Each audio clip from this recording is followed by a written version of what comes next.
What if your fridge suddenly died and you had no way to replace it for a year?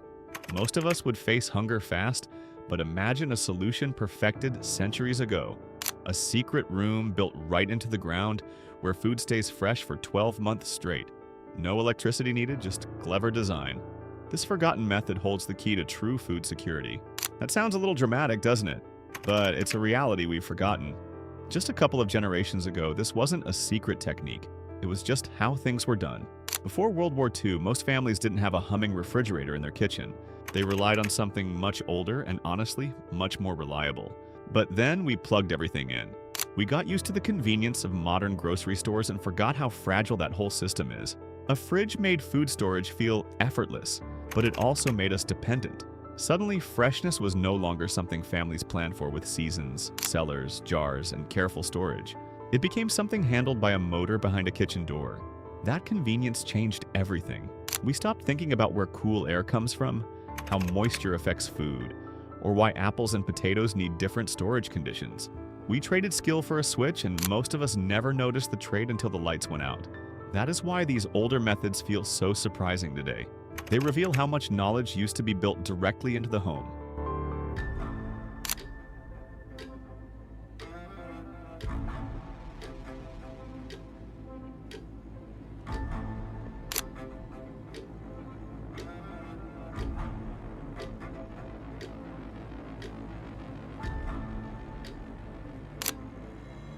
Now, when our power goes out, we panic about the food in the freezer. But in Amish communities, a power outage is just a quiet evening. They're still using the old methods that have worked for centuries. One Amish grandmother shared that her family's cellar was built during the Civil War. It has kept food fresh for 5 generations without a single repair. Think about that. A room built over 150 years ago is still working perfectly, while a modern fridge might not even last 10 years. The Amish didn't just build a storage room, they built real, lasting independence. So let's take a look at how it works. But before we step inside that room, it's important to understand just how different our own kitchens are, because we've built our entire food system around a single point of failure. Think about your refrigerator. It's probably the most expensive and power-hungry appliance you own. It runs 24 hours a day, 7 days a week, silently adding to your electricity bill. But that's just the start. You'll likely replace it every decade, spending thousands of dollars over your lifetime just to keep your food from spoiling.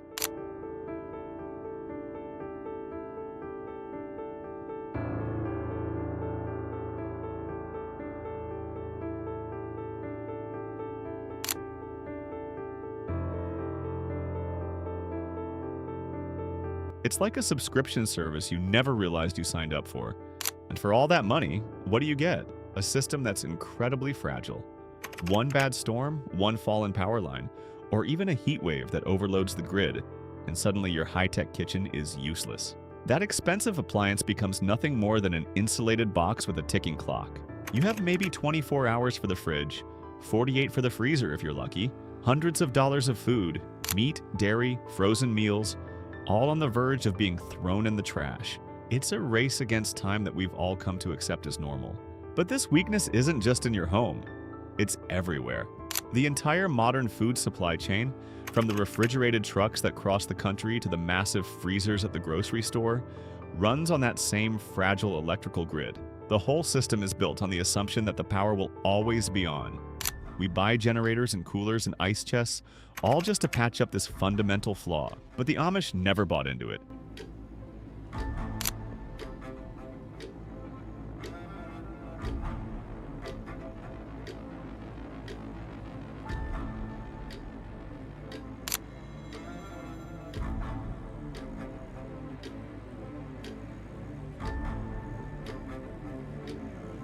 They didn't try to fix a broken system.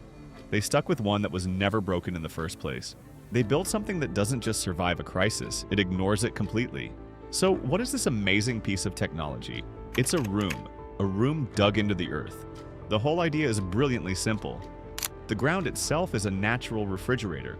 Just a few feet down, the temperature stays incredibly stable, no matter how hot or cold it gets outside. A good root cellar keeps things between 32 and 40 degrees Fahrenheit in the winter, cold enough to preserve but not cold enough to freeze. In the summer, it stays a cool 50 to 60 degrees.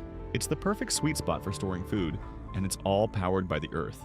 But it's not just a hole in the ground. Two things are absolutely critical. First, ventilation. Simple pipes let fresh air circulate, which controls the moisture and stops mold from growing. Second, drainage. You have to make sure water can get out. As one Amish builder put it, his first attempt at a root cellar turned into a swimming hole because he didn't get the drainage right.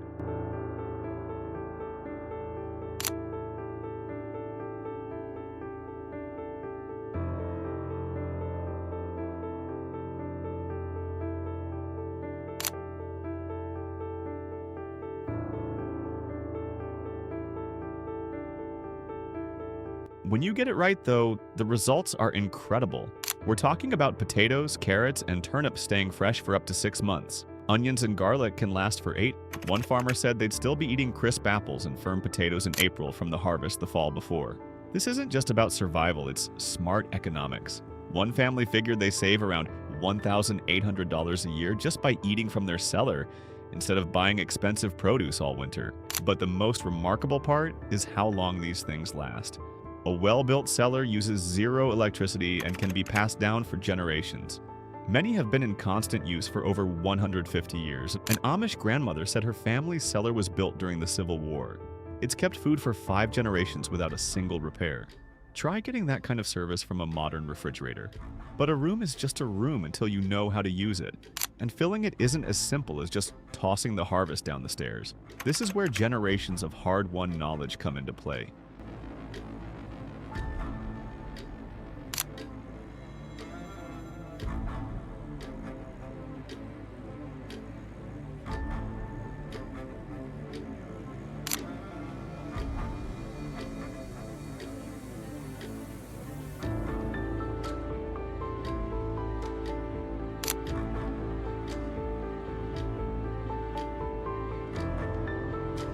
The goal is to stock a pantry that feeds a family for a full year. That means knowing exactly how to prepare each vegetable and fruit for the long haul. Take the basics, like potatoes and carrots.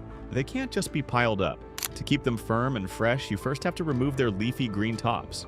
Then they're buried in bins filled with damp sand or sawdust.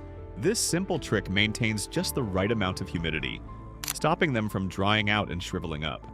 Fruits like apples and pears need the opposite. They require airflow, so they're carefully placed on slatted wooden shelves with space between each one. This lets the air circulate freely, which is key to preventing mold and rot. And then you have some really clever techniques, like the one for cabbage. The heads are hung upside down from the ceiling rafters. It looks strange, but it works, keeping them fresh and crisp right through the winter and often until the first thaw of spring. But there's one golden rule that trumps all the others. A piece of wisdom that could save an entire winter's food supply.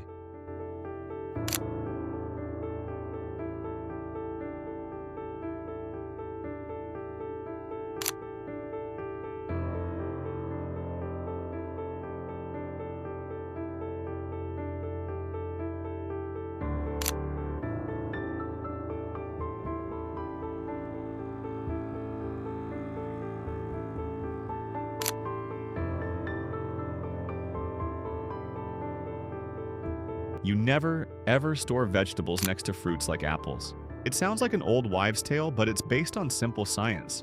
Apples release a natural gas as they ripen, and that gas will make all the surrounding vegetables spoil much, much faster. One misplaced apple can ruin an entire bin of potatoes. It's this combination of a simple structure and a deep understanding of nature that makes the whole system work. It's not just a cellar, it's a living pantry, managed with skills we've almost completely forgotten. This isn't just about being nostalgic for the old days. It's about building a future where you can actually rely on yourself. What the Amish have isn't a secret technique. It's a completely different mindset. It's a direct answer to the fragile systems we all depend on. One Amish grandmother whose family cellar was built back during the Civil War put it perfectly. She said, "It's kept food for 5 generations without a single repair."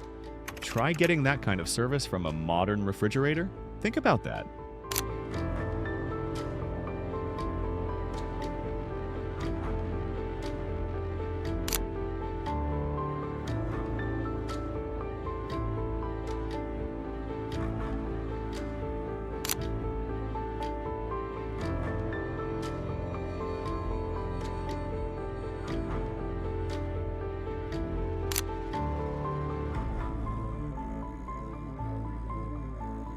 Your fridge costs you about $100 a year in electricity, and you'll be lucky if it lasts a decade. This room costs nothing to run, and it works for centuries. For one family, that adds up to about $1,800 saved every single year, just by not having to buy produce all winter. But the real value is not only money, it is the peace of knowing that a storm, a broken appliance, or a supply shortage cannot instantly put your family at risk. A cellar full of potatoes, apples, squash, onions, and jars of preserved food is more than storage. It is security you can see, touch, and trust. It changes the way a family thinks about winter, emergencies, and even daily meals. Food is no longer something that appears only because trucks arrive at a store. It becomes something rooted in your own land, your own hands, and your own planning. But this thinking goes so much deeper than just the room itself. It goes all the way down to the source of the food, the seeds. There's a powerful story in one community about the Fisher bean. During a really hard time in the 1920s,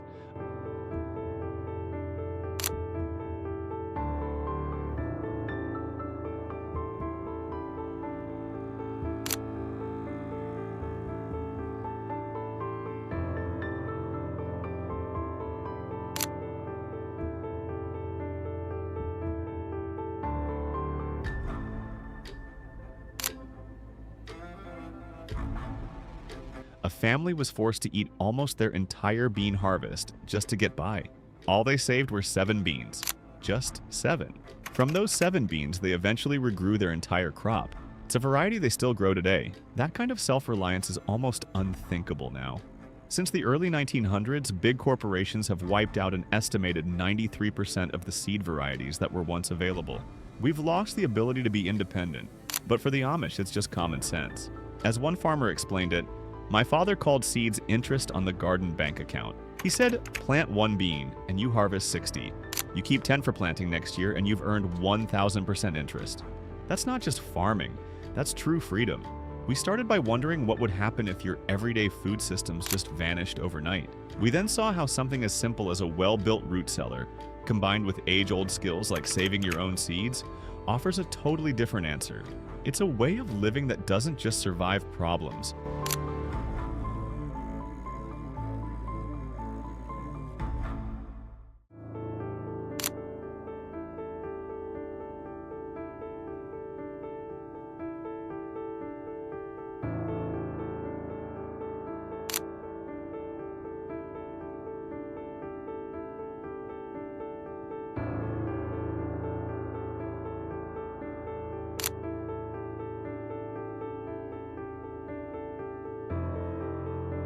It actually makes you strong enough to avoid them in the first place, completely independent.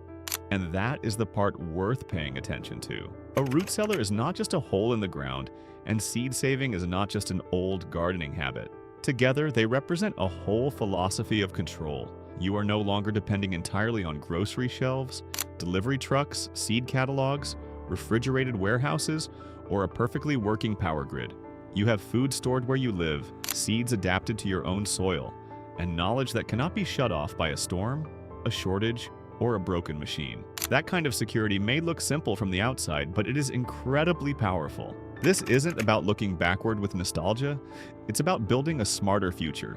While big companies have steadily wiped out almost all the old types of seeds we used to grow, something like 93% since the early 1900s, the Amish have quietly kept these powerful lessons alive. They show us how to hold on to our food,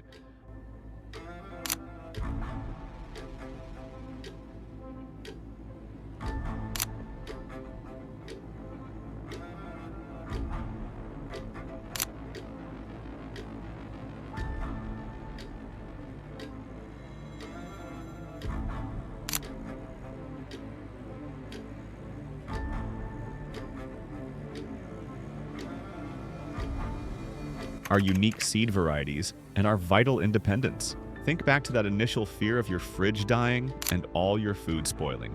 That's a small, personal hint of a much bigger, more urgent problem we all face. But this forgotten Amish blueprint shows us a clear way out, a path to real food security, no matter what challenges come. If you want to keep exploring these crucial, often overlooked secrets and uncover more blueprints for a truly self-reliant future, then make sure you hit that subscribe button. Don't miss what we uncover next.